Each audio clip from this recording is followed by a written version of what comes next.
D, wait for it, light bulb. Check out the name tag. You're in my world now, Grandma.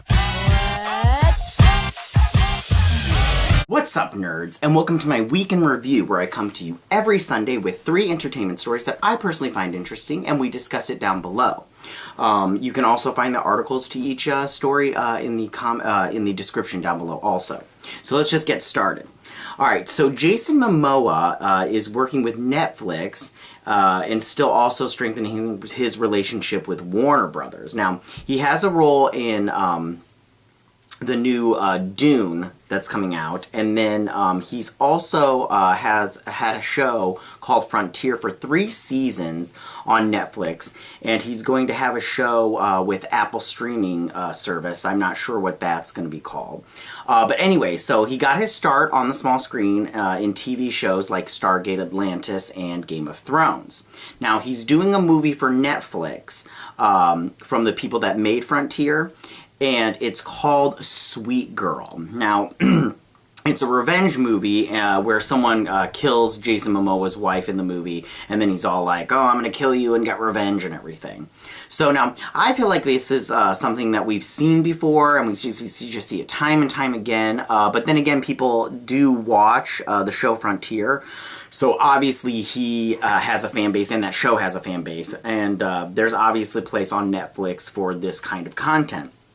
Now, as far as Jason Momoa goes, I personally am a Jason Momoa fan as far as like Aquaman goes, just because that's my favorite superhero in the DC universe, and I've always loved him for that. But as far as acting goes, I don't know I don't think that Jason Momoa is the strongest actor in that area as far as talent goes. I mean, he obviously can act, it's just he's not the best actor.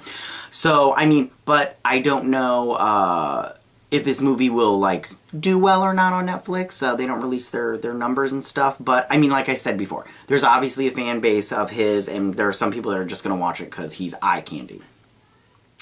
So that's my first story. So for my second story, Ava DuVernay was answering some questions from fans and let out some details, let them spill about her New Gods movie that she is directing.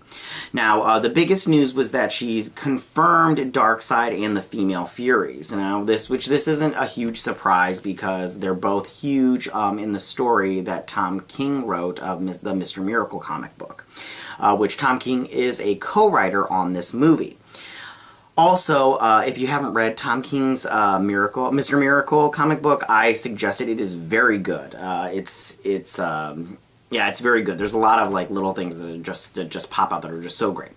Now, I do feel very strong that they are going to race bend some of the characters and everything. I even did a fan casting video, which you can check out here, for the New Gods movie. I did 2 of them, actually. I'll put both of them up there and everything. But I do think that Big Barda or Mr. Miracle will be people of color. Now, Ava DuVernay did also say at some point in time that it's 99.9% likely that she will be bringing an actor over from When They See Us. Now, she didn't say which actor and everything. Now, I'm fine with that they race bend Big Barda and everything, and because it's a good character to do that with. And I cast Penelope Cruz and everything, but I'm seeing a lot of buzz online and everything that people wouldn't mind if Beyonce. They're like, Beyonce should play that role. And I would totally be okay with that. I love Beyonce, just like everybody else. I think that she's a capable actress, and I think she would do a really good job in that role.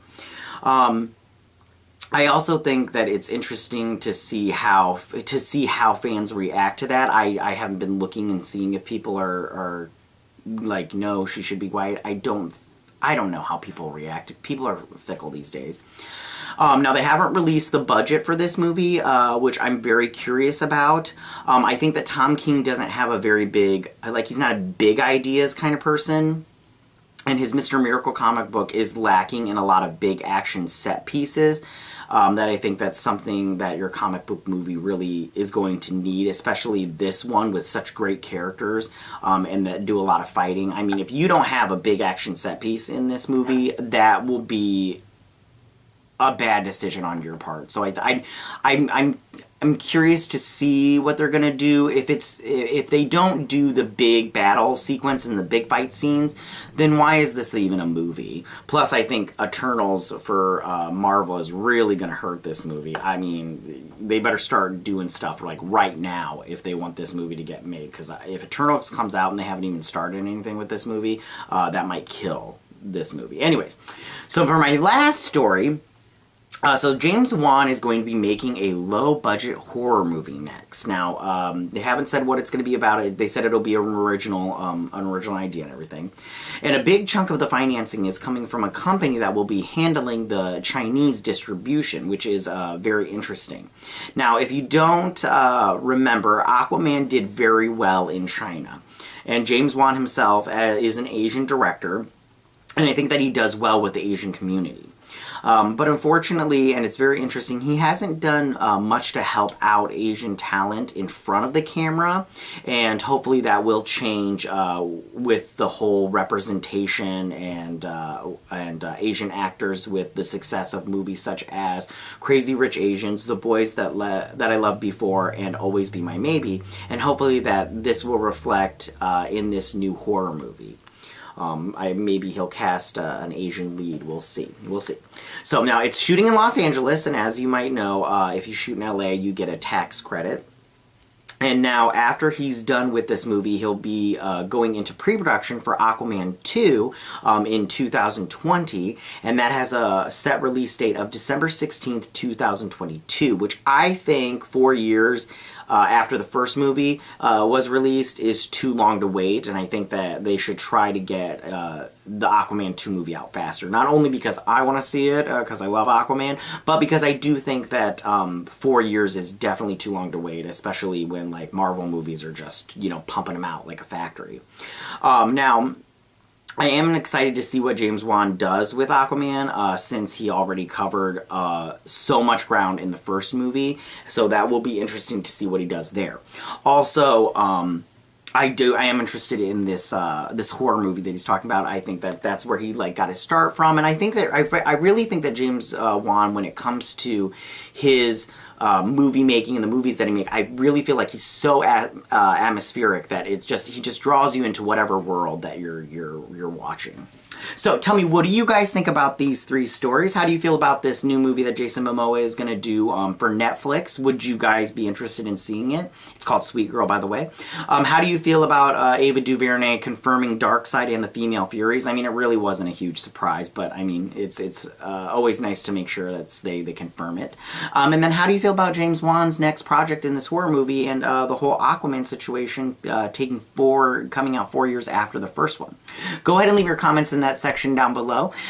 If you like this video, go ahead and hit that like button. I won't mind. If you're new to my channel, please hit that subscription button. I would greatly appreciate it. And I will see you guys next Sunday on my week in review. Have a good week, guys. Bye. Hey nerds, if you like this video, go ahead and click that Geek What icon and subscribe. And if you like this video, go ahead and join me every Sunday with my week in review.